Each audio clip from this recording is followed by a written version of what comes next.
guys, it is, at the moment for me, it is Tuesday morning, and if ever there was a day that I wish caffeine would do something for me, today is the day.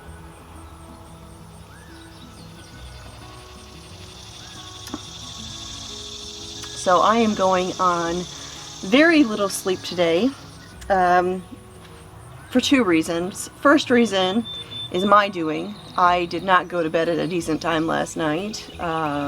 Stayed up way too late, probably an hour and a half past my bedtime, and so I was already going to be working on a sleep deficit today because it doesn't matter what time I go to bed, I always get up at the same time. But then we had something happen during the night.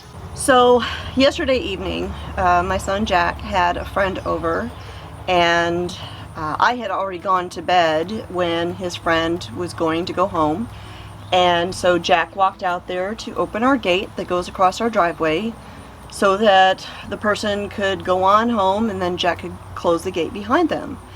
And when he did, he saw a figure standing outside the gate over by some trees out there, and so Jack turned around and came back to the house to get me, and that's when he woke me up and told me what was going on. So I threw my glasses on and threw some clothes on and came out here and took a look, and he had gone from outside the gate and had come up our driveway and was just kind of wandering around the property. And so I called the police because this was a dangerous situation, and I didn't grab my camera here because it was so dark that it wouldn't have really been able to pick anything up, so there was no point in even attempting to film the whole ordeal. But I was able to get a couple photos of this trespasser that we had wandering around on our property last night. So yes, this was not a human trespasser. This was an 1,800-pound bull. A bull on the loose. As you can see, that was part of my concern for him wandering out into the road and someone hitting him.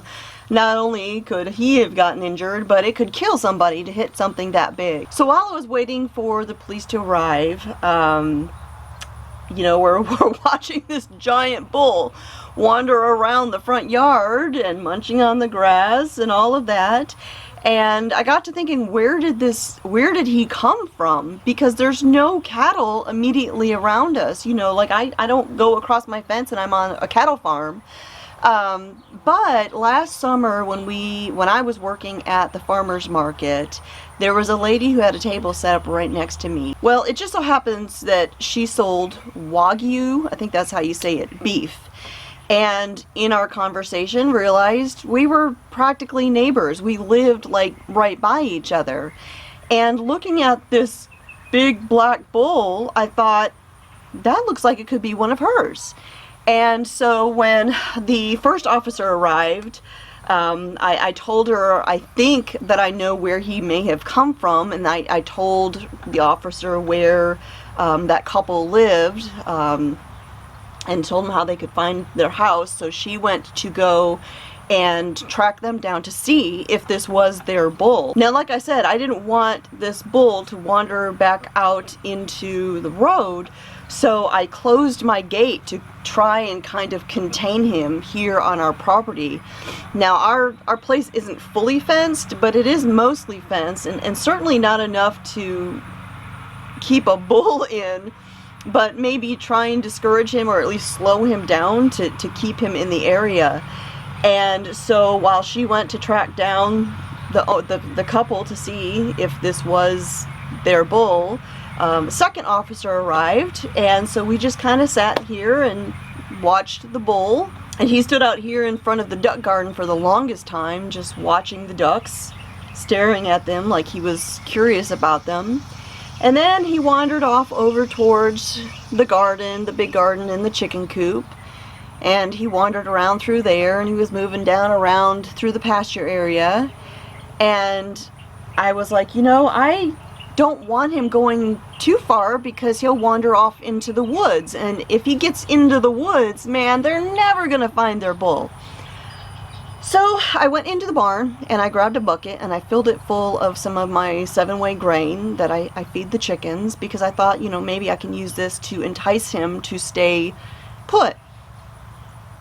So I grabbed the bucket and I'm walking out there, and I'm just walking right up to this 1,800-pound bull like it was no big deal, and not even thinking until I'm holding the bucket out for the bull and he's sniffing it with his great big nostrils, and he sounds like a dragon in a movie because he's so massive, when the thought strikes me, woman, are you crazy? What are you doing? This is a bull. I'm like, he could kill you. He could kill you. You don't know anything about this bull. He could be aggressive. He could be dangerous. He's huge. And you're just walking right up to him like he's a goat? And so I realized, as I'm holding the bucket out and he's sticking his massive head down into the bucket, that this probably was not a wise idea. But in my defense, I had been woken up out of a dead sleep and I was a little fuzzy-headed, so yeah, the rational part of my brain probably wasn't fully awake. And so I took the bucket and I just set it down on the ground and I took a few steps backwards, nice and easy, because after all, this was a massive bull that I was standing in front of. Yeah, so we sat there and we watched the bull, and I chatted with the police officer about the garden and about the geese and, you know, all that stuff that we have going on out here. And so after a little bit, we had some headlights coming up the driveway, and it was the couple, and indeed it was their bull. So they came in with a bucket of their own sweet feed and a rope and got it around his horns and walked him home. So needless to say, with everything that happened, there was a lot of adrenaline running through my body, and with all of that excitement, by the time I got back to bed, it took me forever to go back to sleep. And I think the last time I looked at the clock, it was about 1:30. Yeah, but thankfully, all's well that ends well, and I wasn't gored by a bull.